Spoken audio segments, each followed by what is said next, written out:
Ми знаходимось у районі Альтадіна. Це місто, яке розташоване вглиб від узбережжя, мабуть, найбільше постраждало від Ітон, однієї з пожеж, які зруйнували частину Лос-Анджелеса практично вщент.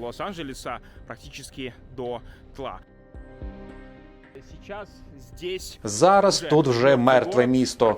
Практично нікого немає. Пускають лише журналістів і робітників. Журналістів не всюди. Ось там, трохи вище, у горах, тривають, зокрема, операції з пошуку загиблих. Операції з дослідження будівель, чи можна туди заходити, чи ні. Там повний локдаун. Навіть тут можна перебувати з 6 ранку до 6 вечора. Потім комендантська година, щоб мародери не забрали те, що лишилось.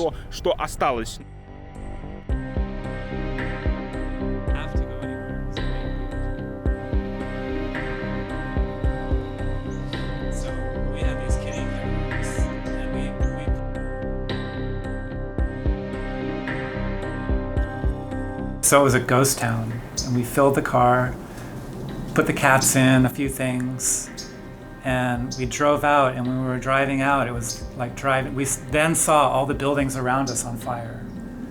And we couldn't see that from where we were inside, right? And then we drive down, and we drive by the high school, we see the high school burning.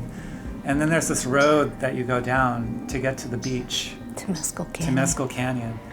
And there was fire on either side of us, pitch black, and there was fire. It was like driving through a tunnel of fire to get down that. And then the beach was on fire, like the lifeguard stands, the palm trees. It was crazy.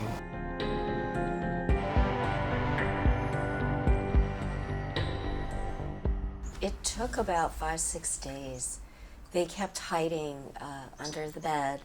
And then when they knew that things had calmed down at night, they're normally not nocturnal. They had adapted to our schedule, but they became nocturnal again, and they only came out at night when they felt safe and everything was quiet.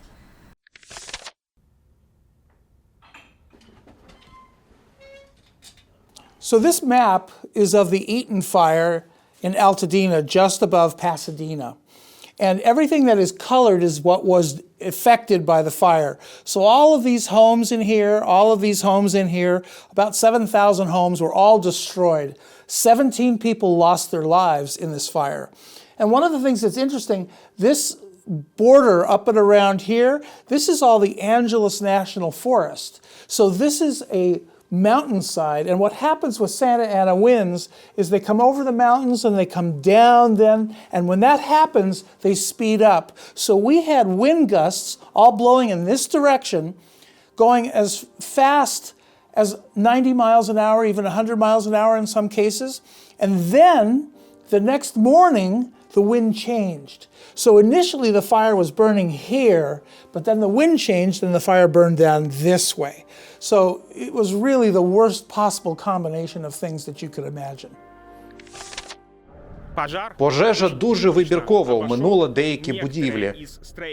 Ось погляньте, тут є церква. Вона буквально через дорогу від іншої будівлі, що згоріла вщент.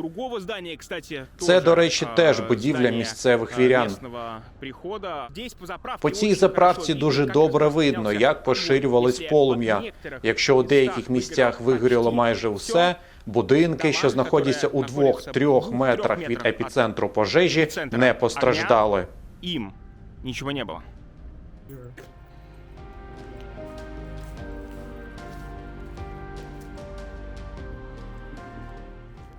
The fire climbed up this area here, and when it hit these plants right here, it stopped because these plants didn't burn. You can see because it's a succulent, and succulents. The fire doesn't like succulents. And you can see where it burned the wood, but it didn't burn the plants. Just put them there just by pure luck, really. These trees were burning. All this house was burning. That house burned to the ground. We had people down there with the water hose in my backyard watering. These are neighbors. These are people I don't even know watering. They're putting their life on the line for my house, watering. And one of the guys, a couple of doors down, his face is red, like a tomato. The fire engines, the fire trucks, Then they ran out of water in the truck, and the hydrants that ran out of water. They didn't have any water in the hydrants.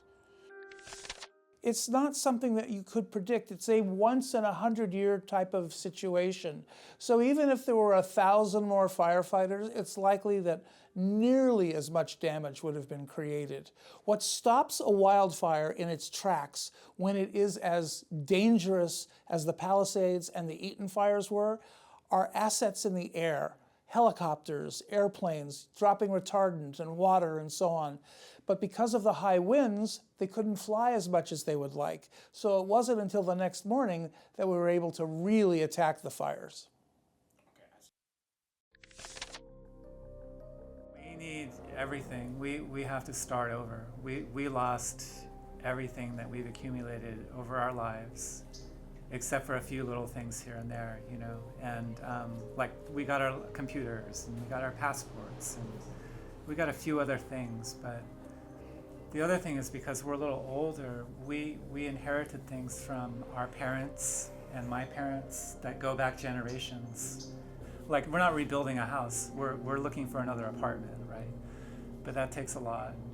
And what we received is going to pay for the first month's rent.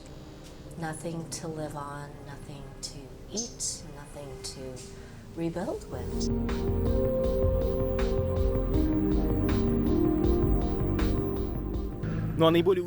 Найбільш дивним у пожежах в Лос-Анджелесі виглядає те, що буквально у десятках, навіть менше, кількох кілометрах панує нормальне життя. Хоча між будівлями, що постраждали, і повністю згорілими районами не було майже нічого. Якщо б увесь вітер пішов в інший бік або трохи посилився б, то, ймовірно, і цих районів, постраждалих та руйнувань було б набагато більше.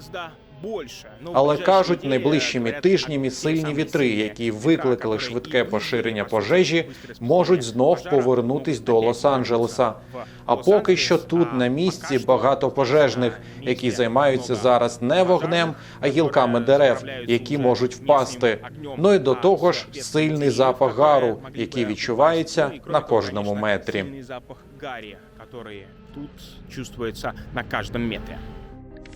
You know, one of the things that concerns me the most when I look at the damage assessment that's coming in from both the Palisades fire and the Eaton fire is how repeatable this is. It's not necessarily going to be repeatable in the exact same weather circumstance, but if that does happen, most of the city has not burned, but it could. The Hollywood Hills, all of these places are at risk. And in fact, there's no place that's truly safe.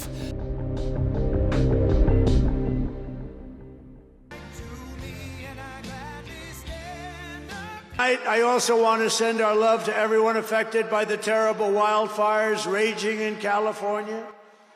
We're praying for you all. We love you all. We're going to be there very soon. I'm going to go out there on Friday to see it. I think that the politicization of conservatives is really, really reprehensible because they're not talking about what really can be done now.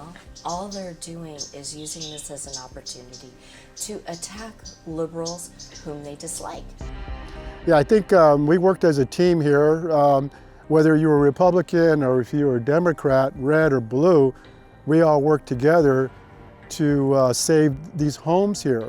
We were one. We were united. I don't care if you're this. I don't care if you're that. I don't care if you're a man or a woman, whatever. All we did is work as a team and we shook hands and we backed each other. Most importantly, these guys risked their lives.